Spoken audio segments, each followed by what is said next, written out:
어떤 사람이 이런 고백을 합니다.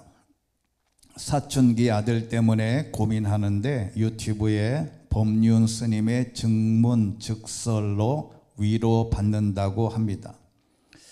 그러다가 또 운전대를 잡으면 요란한 대중음악 대신에 복음성가를 들으며 기독교 찬양을 들으며 위안과 안정을 찾는답니다.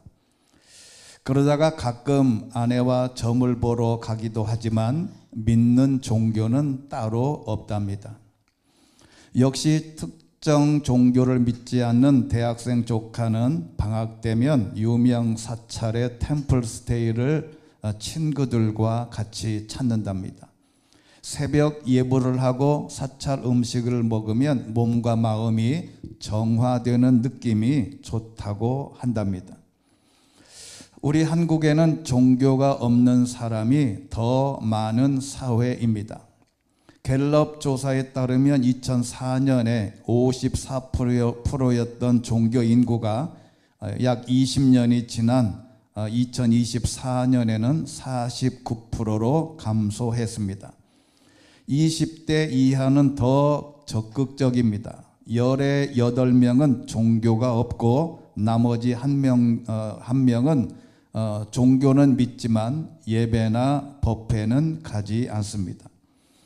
종교의 우선 가치가 내세에서의 구원인데 이를 믿는 현대인들은 점점 줄고 있답니다. 현대인들은 내세가 아닌 지금의 삶에 집중하고 힐링과 자아 발견에 더 무게를 둔다고 합니다.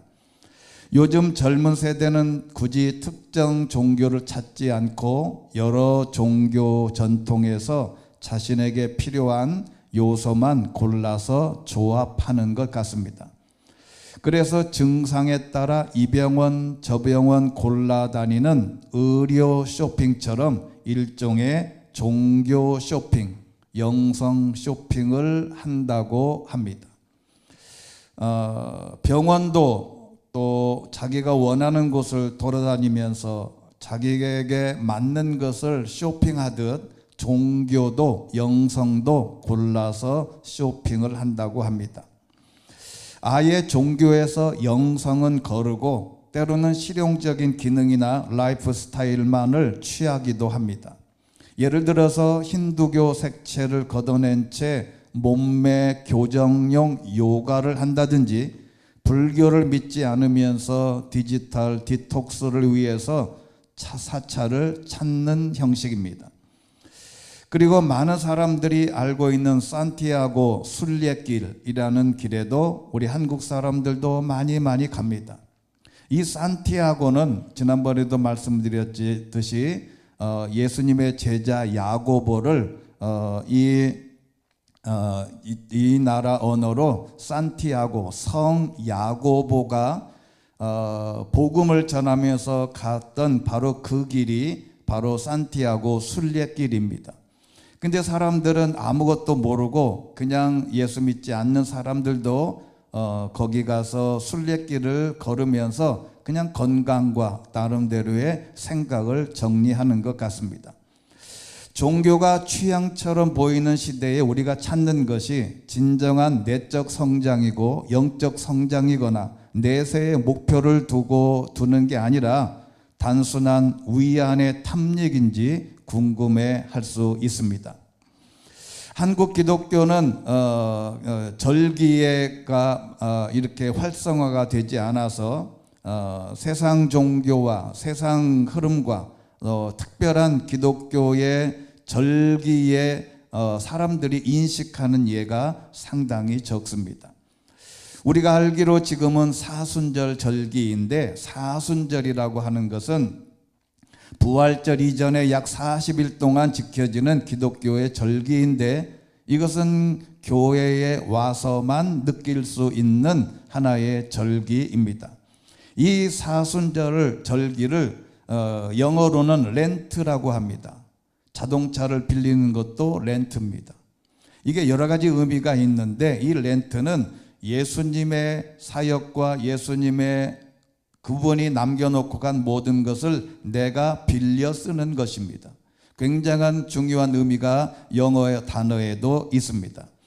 이 절기는 예수 그리스도의 고난과 십자가를 묵상하면서 회개와 절제, 기도와 금식을 통해서 신앙을 새롭게 하는 기간입니다. 이는 광야에서 40일 금식까지인 예수님의 삶을 기억하면서 신자가 자기 성찰과 영적 갱신을 통해 부활의 소망을 준비하는 신앙적인 여정입니다.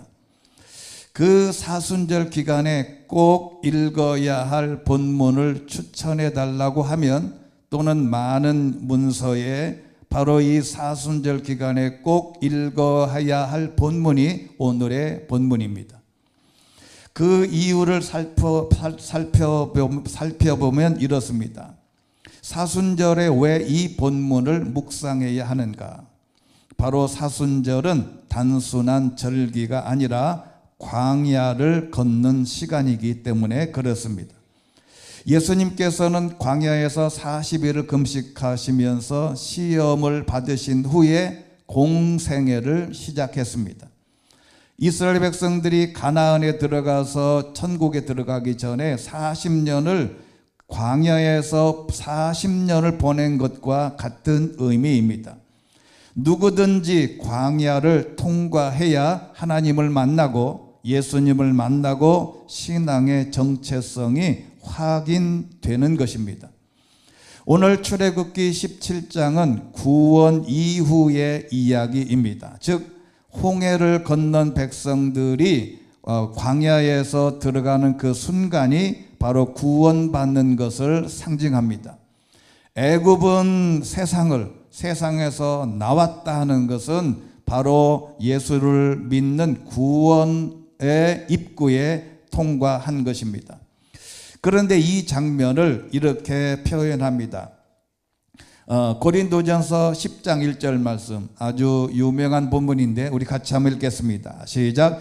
형제들이여, 나는 여러분이 이 사실을 알기를 원합니다. 우리 조상들이 모두 구름 아래 있었고 바다 가운데로 지났고 모두가 구름과 바다에서 세례를 받고 모세와 연합했습니다. 아멘. 즉 홍해를 건넌다는 것은 해방되어 구원받고 세례를 받은 것을 의미합니다. 애굽에서 나와서 홍해를 걷는 것은 세례를 받은 것과 동일하다. 그리고 우리는 세례를 받고 광야 생활을 시작한 것입니다. 자, 그러면 여기에서 우리는 중요한 하나의 생각을 해볼 필요가 있습니다. 예수 믿기 시작하면 복이 시작된다는 것은 아니라는 겁니다. 이걸 사람들이 헷갈려요. 예수 믿으면 복 받는다. 이거는 생 거짓말입니다. 예수 믿는 다음이 이 오해가 풀려야 진짜 신앙인이 되는 겁니다. 언제 그러면 복이 오냐? 반드시 광야를 지나야 복이 온다는 것을 말해줘야 됩니다. 어떻게 보면 우리는 예수 믿으면 당신이 광야가 시작돼 라는 말을 해줘야 된다는 말이에요. 이는 신앙의 본질을 드러내는 것입니다. 구원은 끝이 아니라 시작입니다. 은혜를 경험한 이후에도 광야는 계속됩니다. 그 홍해를 건너고 세례를 받고 이제 광야 생활 40년을 버텨야 진정한 축복이 시작된다는 겁니다. 그래서 사순절 기간에 이 본문을 읽어야 할 이유가 세 가지인데, 첫 번째는 광야는 결핍을 드러내는 장소입니다. 이 사순절은 우리의 목마름을 직면해야 합니다. 오늘 본문 1절에 있는 말씀 우리 같이 한번 크게 읽겠습니다. 시작. 이스라엘 온 회중이 신광야를 출발해 여호와의 명령대로 이곳저곳을 지나 마침내 르비딤에 진을 쳤습니다. 그러나 거기에는 백성들이 마실 물이 없었습니다. 아멘. 신광야는 동네 이름이 신이라는 단어입니다. 신광야를 지나서 출애굽한 지 약 30일 지난 후입니다. 이때가 딱 30일 지난 후예요. 그런데 30일 동안은 가져온 물을 먹고 이것저것해서 하다가 30일이 지나자 이 물이 다 떨어지고 마실 물이 없었다는 겁니다. 목마름입니다. 여러분, 이것은 단순한 갈증이 아니라 생존의 위기인데 현대인들에게도 물은 풍부하지만 이 물이 마실 물이 없습니다. 세상은 홍수로 물이 많지만 그 물을 마셔야 만족함이 없는 거예요. 성공 이후에도 공허하고 관계 속에서도 외롭습니다.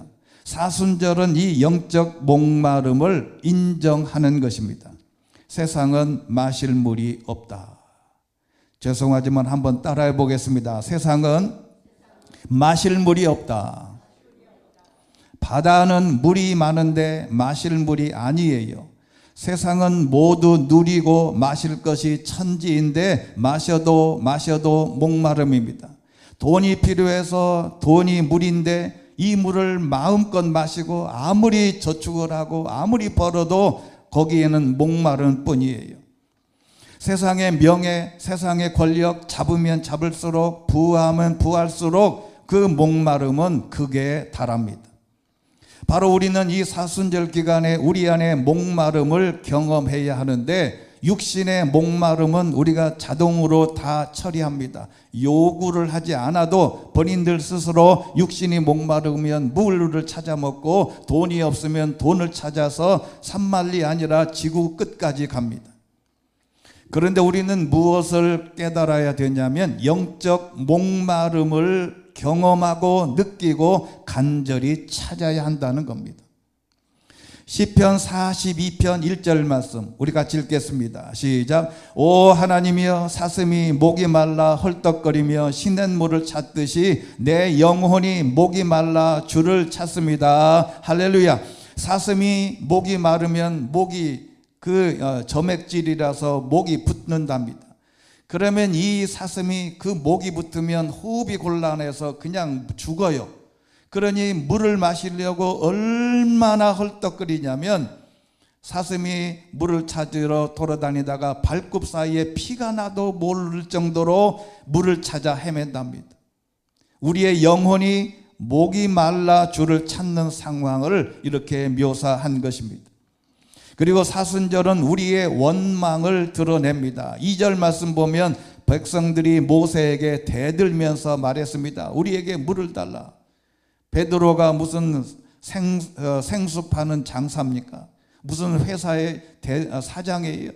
그 광야에 물을 달라고 모세에게 대드는 거예요. 그때 모세가 그들에게 너희는 왜 나와 싸우려 하느냐? 너희가 왜 여호와를 시험하는 것이냐? 하나님께 기도는 해봤냐? 왜 나한테 그러냐? 여기 다투다 대들어라고 하는 말은 법적인 언어입니다. 즉 백성들은 모세를 고발했고 궁극적으로 하나님을 피고석에 세운 겁니다. 사순절은 하나님을 신문하는 태도에서 자신을 신문하는 태도로 전환하는 시간입니다. 여러분, 원망이라는 말은 타인을 향한 것입니다.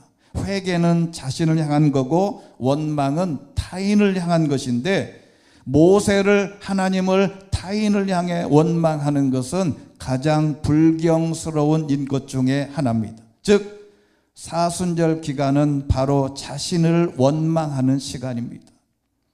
자기를 탓하는 시간으로 만들어야 된다. 그리고 세 번째는 하나님의 임재를 다시 묻는 시간입니다. 여러분 7절에 있는 말씀도 같이 한번 읽겠습니다. 시작. 모세는 그것을 마사와 무리바라고 불렀습니다. 이는 이스라엘 백성들이 다투었기 때문이며 또한 그들이 여호와께서 우리 가운데 계시는가 안 계시는가 라고 하면서 여호와를 시험했기 때문이었습니다. 아멘. 여기 여호와께서 우리 가운데 계시는가 안 계시는가, 이 질문은 광야의 질문이자 오늘 저와 여러분의 질문입니다. 고통 가운데서 우리는 하나님의 부재를 상상합니다. 이 질문은 우리 삶에서 계속되는 겁니다. 하나님이 계신다면 내가 이렇게 열심히 기도하는데 내가 사는 모양이 왜 이래? 나는 열심히 이렇게 살고 열심히 노력하고 기도하는데 왜 응답이 없어? 나는 이 길로 가고 싶지 않은데 하나님은 왜 이 길로 나를 인도할까? 항상 이런 의문을 갖고 살게 됩니다. 그래서 사순절은 하나님의 부재를 의심하는 시대에 하나님의 현존을 신뢰하는 훈련입니다. 사순절은 광야를 걷는 교회의 시간입니다. 결핍 속에서 은혜를 배우는 시간인데 우리는 늘 생각을 하기를 내가 하나님 앞에 헌신하고 기도하고 여기까지 왔는데 하나님은 왜 이래? 내가 왜 사는 모양이 이래? 왜 돈도 없어? 내가 왜 병에 걸려? 내가 왜 사는 모양이 이 꼴일까? 라고 의심하지 말라는 겁니다. 그런데 3절에 있는 말씀 보면 물이 없었지만 하나님이 해결해 주십니다. 여러분 3절에 있는 말씀, 제가 이 본문을 읽다가 이번 주에 큰 깨달음을 하나 얻었습니다. 여러분 이 본문을 잘 보세요. 그러나 백성들은 거기에서 목이 말라 모세를 원망합니다. 어떻게 해요? 당신이 왜 우리를 이집트에서 데리고 나와가지고 이 꼴 이 모양으로 만들어 놓고 나와 우리와 우리 자식들 가축들을 목말라 죽게 만드느냐? 그 다음에 욕이 나와요. 모세를 향해서 그 표현이 있지 않습니까? 돌멩이를 들고 와가지고 이제 이 모세를 때려 주기 직전이에요. 돌을 던지기 직전입니다. 그런데 이 본문을 읽다가 가장 핵심적인 본문을 읽다가 제가 이 사실을 깨달았어요. 여러분 원망도 기도가 되게 하신다는 거예요. 여러분 우리가 이 본문을 읽다가 내가 너무 감동을 했어요. 하나님은 원망도 무시하지 않으시고 기도처럼 들어주시더라는 거예요. 우리가 보통 원망하지 마라 그러잖아요. 이제부터는 원망해도 됩니다. 원망도 하나님은 무시하지 않으시고 기도처럼 만드시고 들어주셨다. 자, 여러분 이 백성들이 원망인데 린이라고 하는 단어인데 나쁜 의미로 고집이 세다, 말로써 불평하다, 중얼거리다, 불만을 말하다. 한마디로 그냥 불만을 말하고 기도하지 않고 불평하고 사람들에 대해서 평가하고 남을 평가하고 비판하고 정죄하는 문화인데 목마르다고 모세를 원망할 일입니까? 같은 상황을 민수기에서는 이렇게 기록합니다. 민수기 20장 5절 말씀, 왜 우리를 이집트에서 이끌어내어 이 끔찍한 곳으로 데려왔냐? 여기는 씨 뿌릴 곳도 없고 무화과나 포도나 석류도 없고 마실 물이 없다. 이게 할 말입니까? 씨 뿌릴 것도 없고 무화과도 없고 포도도 없고 석류도 없고 물도 없고 가진 것이 하나님이 베풀어 주신 해방과 자유와 예수 믿게 된 신앙을 갖게 된 것은 싸그리 잊어버리고 없고만 말하는 것이 원망입니다. 건강도 마찬가지예요. 내 머리는 쌩쌩한데 왜 내 다리가 왜 이래? 모든 사지백체는 건강한데 한 군데가 엉망이라고 왜 하나님이 그 부분만을 원망하냐 이 말이에요. 그런데 더 신기한 것은 하나님은 그 원망하는 백성들을 기도로 들어주셨다는 거죠. 한마디로 말하면 그냥 쓸어버리고 싶은데 그 원망을 하나님은 기도로 들으셨다는 거죠. 원망은 그래서 하나님을 시험하는 것이라고 말한 이유가 이런 것입니다. 백성들이 모세에게 말할 때 물을 달라. 너희가 왜 나와 싸우는 거냐? 너희가 왜 나를 시험하는 것이냐라고 하는 것은 여러분 이게 얼마나 불경스러운 일입니까? 세 가지가 있습니다. 하나님을 시험하는 것은 조건적 신앙이기 때문입니다. 물만 주면 내가 하나님을 믿겠다. 내가 이 문제만 해결되면 하나님을 내가 잘 믿어보겠다. 내가 이 문제만 시험만 합격하면 나는 하나님을 위해서 내가 평생을 드리겠다. 하나님의 성품을 의심합니다. 하나님은 사랑이라고 했는데 하나님의 선하심과 신실함을 의심하는 거예요. 백성들을 애굽에서 이끌어내서 백성들을 광야에서 죽게 내버려 두겠냐, 이런 하나님이라면 라는 것을 의심하는 거지. 그리고 임재를 부정합니다. 여호와께서 우리 중에 계신가? 우리는 힘들 때 하나님의 존재를 의심합니다. 이미 구원의 기적을 경험했음에도 불구하고 그들은 현재의 결핍으로 과거의 은혜를 잊어버리는 겁니다. 시험은 기억의 배신이 되는 겁니다. 그런데 이렇게 원망해도 하나님은 그것이 기도가 되게 하셨다는 것은 정말 놀라운 일입니다. 하나님이 해결해 주셨습니다. 5절 6절 보면 장로들 몇을 데리고 나일강을 쳤던 네 지팡이를 들고 가라. 호렙산 바위 곁에 내 앞에 서 있겠다. 너는 그 바위를 쳐라. 그러면 물이 흘러나와 백성들이 마실 수 있게 될 것이다. 모세에게 바위를 쳐라. 그러면 생수가 터져 나올 것이다. 여러분, 땅을 파는 것도 아니고 밤에 이슬을 받아 먹으라는 것도 아니고 비를 내려 주시겠다는 것도 아니고 반석을 돌을 쳐서 생수를 암반수를 만들어 주시겠다고 하는 상상할 수 없는 아이디어로 하나님이 말씀하신 겁니다. 즉 삼다수, 제주 삼다수, 암반수, 당시의 출애굽 백성들이 우리보다 먼저 마신 것입니다. 왜 하필 바위를 지팡이로 치라고 하셨을까? 이것은 성경 전체를 이해하지 않으면 깨달을 수 없는 겁니다. 이미 신명기에서 하나님을 바위로 묘사하고 계십니다. 신명기 32장 13절 시작. 그분은 야곱이 그 땅 높은 곳을 타고 다니게 하셨고 들판의 열매로 그들을 먹이셨다.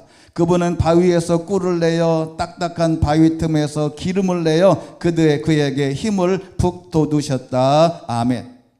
바위에서 꿀과 기름이 나온다는 이 표현은 극적인 역설적인 장면입니다. 일반적으로 꿀은 꽃과 벌에서 나옵니다. 기름은 올리브 나무에서 와요.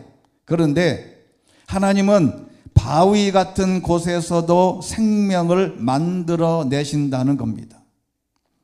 불가능한 곳에서 공급하시는 하나님의 은혜를 말합니다. 팔레스타인 이스라엘 산지에서는 벌들이 바위 틈에 벌집을 만듭니다. 그래서 바위에서 나오는 꿀, 올리브 나무는 척박한 산지에서도 자라기 때문에 단단한 바위 기름이라고 하는 것은 올리브 기름을 말합니다. 이 불가능한 곳에서 공급하신다는 것은 하나님은 반석 같은 상황에서도 생명의 은혜를 만들어 내신다. 이 바위 같은 사업, 바위 같은 공급, 바위 같은 결혼, 내 생애에 바위같이 도저히 여기서 물이 나올 것 같지 않는 곳에서 하나님은 만들어 내신다는 거예요. 여러분, 자녀를 볼 때 저 자녀가 도대체 뭘 해서 먹고 살까 걱정하십니까? 기도하면 그 아이에게서도 벌꿀이 나와요. 예상할 수 없고 가능성이 없고 불가능해 보이는 상황에서도 하나님은 기적을 만드실 수 있다. 이 32장에서 하나님은 반복해서 반석을 강조하는데 이것은 이미 시편 18편 2절에도 그래서 여호와는 내 바위시요 내 산성이다 라고 고백을 하는 것입니다. 근데요, 성경을 읽다 보면 여러분, 바위를 쳤을 때 물이 막 나왔을 때 얼만큼 나왔을 것 같아요? 바위를 쳤으면 찔끔찔끔 바위에서 물이 나오면 얼마나 나올까?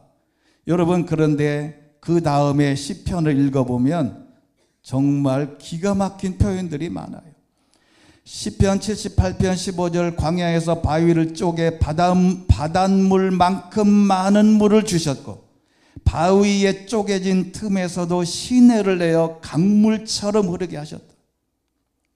이거는 기절초풍할 일이에요. 78편 20절 보면 하나님이 바위를 치셨더니 물이 흘러나와 시내가 줄줄 넘쳤으며 과연 빵도 주실 수 있겠는가 질문합니다. 시편 105편 41절 보면 그분이 바위를 여시니 물이 펑펑 솟아나와 강물처럼 마른 땅을 적셨다. 이사야서 43장 20절 들짐승과 자칼과 부엉이가 나를 공경할 것이다. 내가 광야에 물을 내고 사막에 강을 만들어서 내가 택한 백성들을 마시게도 했지만 들짐승과 자칼과 부엉이도 마실 수 있었다. 시편 이사야서 48장 21절 보면 여호와께서 그들을 광야로 이끄셨지만 그들은 목마르지 않았다. 그분이 그들을 위해 바위에서 물이 흘러나오게 하셨다. 그분이 바위를 치시니 물이 터져 나온 것이다. 모세가 바위를 친 게 아니에요. 하나님이 바위를 치셨다. 우리가 기도해서 불가능한 것을 내가 치고 있지만 하나님이 치고 계신다는 것을 믿게 되시기를 주의 이름으로 축원합니다. 그런데 제일 중요한 게 바로 오늘 세 번째입니다. 반석과 예수 그리스도와의 상관관계입니다. 왜 이 본문을 사순절 기간에 꼭 읽어야 할 본문이라고 말하냐면 성경을 볼 때 우리가 가져야 할 대명제가 있습니다. 성경은 성경이 해석하게 해라. 오늘 이스라엘 백성들이 광야에서 물이 없어 원망할 때 하나님이 반석을 바위를 쳐서 물이 나오게 하셨는데 구약에서 반석을 하나님으로 묘사하셨고 신약에서는 사도 바울은 그 반석이 예수님이라고 설명하는 것입니다. 고린도전서 10장 4절 말씀 위대한 말씀입니다. 시작. 모두 같은 신령한 물을 마셨습니다. 그들은 자기들과 동행한 신령한 반석에서 나는 것을 마셨는데 그 반석은 그리스도이셨습니다. 할렐루야. 그 반석이 바로 예수님이라는 사도 바울의 해석입니다. 그 반석은 맞으심으로 생수를 흘렸습니다. 이사야서 53장 5절 말씀, 사실은 우리의 허물이 그를 찔렀고 우리의 약함이 그를 상하게 했다. 그가 책망을 받아서 우리가 평화를 누리고 그가 매를 맞아서 우리의 병이 나은 것이다. 모세가 반석을 쳤습니다. 예수님께서는 십자가를 지셨습니다. 반석이 맞음으로 찢음으로 물이 나왔다. 그리스도께서 찔림으로 구원의 강물이 흘러내렸다는 겁니다. 그래서 반석은 생수의 근원이 됩니다. 요한복음 4장 14절 시작. 그러나 내가 주는 물을 마시는 사람은 영원히 목마르지 않을 것이다. 내가 주는 물은 그 사람 안에서 계속 솟아올라 영생에 이르게 하는 샘물이 될 것이다. 할렐루야. 광야의 물은 일시적이었습니다. 그러나 그리스도의 생수는 영원합니다. 그래서 요한복음 7장 37절 말씀, 누구든지 목마른 사람은 다 내게로 와서 마셔라. 누구든지 나를 믿는 사람마다 성경의 말씀대로 생수의 강이 그 배에서 흘러나올 것이다. 반석은 임재의 증거입니다. 이스라엘은 하나님의 임재를 의심했지만 반석에서 솟는 물은 하나님의 현존의 표시였습니다. 십자가와 부활은 하나님이 우리 가운데 계심을 나타내는 결정적인 증거인데 광야의 질문은 하나였습니다. 하나님이 우리 중에 계신가? 예수님은 이렇게 말씀하셨습니다. 내가 세상 끝날까지 너희와 항상 함께 있을 것이다. 사순절은 맞사와 무리바를 통과하는 시간, 원망을 회개로, 시험을 신뢰로, 목마름을 갈망으로 바꾸는 시간입니다. 이렇게 정의할 수 있습니다. 사도행전 7장 38절, 그는 시내산에서 말하던 그 천사와 함께 우리 조상들과 더불어 광야 교회에 있으면서 살아있는 말씀을 받아 우리에게 전해 주셨습니다. 우리는 이제 애굽에서 나와 세상에서 나와 교회로, 교회는 광야 교회입니다. 여기서 없음을 탓하지 말고 있음을 만족하고 그 광야를 원망 없이, 그러나 원망하더라도 하나님은 기도로 만드시고 예수 그리스도 반석이신 생수를 마시며 천국 가는 여정이 되는 것입니다. 그러면 문제는 진짜 생수를 마셔야 합니다. 산골짜기에서만 살던 처녀가 가사도우미로라도 해서 돈을 모으려고 서울로 왔습니다. 처음 소개받아 간 집에 주인 아저씨가 하필이면 생일이었답니다. 손님들이 너무 많이 와서 분주하게 일하는데 음식이 짰던지 주인이 도우미를 부르더니 잠깐 일로 와보라고, 냉수를 좀 달라고 그래요. 몇 번이나 떠다 줬는데 계속 물을 찾아요. 근데 한 번은 가더니 이 가사도우미가 안 오는 거야. 그래서 너무 답답해가지고 이렇게 가다 보니까 그 처녀가 화장실 앞에서 난감해하면서 빈 컵을 이렇게 들고 있는 거예요. 화장실 앞에서. 아니, 냉수 가져오라는데 왜 화장실 앞에 있는 거야? 짜증을 냈어요. 그랬더니 가사도우미가 이렇게 말하더랍니다. 저 그런데요, 누가 우물에 쭈그리고 앉아 있어요. 그래. 양변기에 고인 물이 우물인 줄 알고 이 물을 계속 퍼다 준 거예요. 그 다음에 풀어갔더니 어떤 사람이 거기서 앉아 있는 거지. 물이긴 한데 온갖 세균으로 오염되어 있는 물을 시원하게 들이킨 주인 아저씨, 목덜미를 잡고 뒤로 자빠져. 이 이야기가 이미 성경에 있습니다. 예레미야 2장 13절. 생명수의 원천인 나를 버리고 스스로 물 저장소를 파서 만들었다. 그러나 그것은 물을 담지 못하는 깨진 물 저장소고, 우리가 만든 물은 다 오염된 물, 세상의 모든 오염된 물을 우리는 마시고 있는 거예요. 참된 생수, 진리를 버리고 오염된 물을 마시고 한 걸음 더 나아가 스스로 자신의 우물을 파는 예도 있습니다. 재물, 건강, 명예, 꿈, 직업, 일, 관계, 신앙, 믿음, 세상의 모든 문화 등의 삶의 모든 것이 마치 화장실 변기에서 떠올린 물처럼 오염되어 있다는 것을 사람들이 잊어버려요. 세균이 잔뜩 묻어있는 것도 모르고 벌컥벌컥 들이키고 있습니다. 사람마다 마셔도 갈증이 해소되지 않습니다. 스스로 판 물도 있습니다. 인간이 판 우물물에 마시면 탈이 날 수밖에 없어요. 이제 우리는 예수님이 말씀해 주신 이 물을 마셔야 될 줄로 믿습니다. 이스라엘 백성들이 광야 생활 중에 반석에서 나오는 물을 마셨듯이 지하 안반수의 새로운 물줄기를 찾아야 합니다. 이미 예수님이 이렇게 말씀하셨어요. 요한복음 4장 14절 가장 큰 목소리로 같이 읽겠습니다. 시작. 그러나 내가 주는 물을 마시는 사람은 영원히 목마르지 않을 것이다. 내가 주는 물은 그 사람 안에서 계속 솟아올라 영생에 이르게 하는 샘물이 될 것이다. 할렐루야. 예수 그리스도 그분께서 나오는 생수로 영생의 길을 걸어야 한다는 것입니다. 이 물을 마음껏 마실 수 있는 저와 여러분 되시기를 주의 이름으로 축원합니다. 자비로우신 하나님 아버지, 세상의 온통 모든 물은 오염되어 있습니다.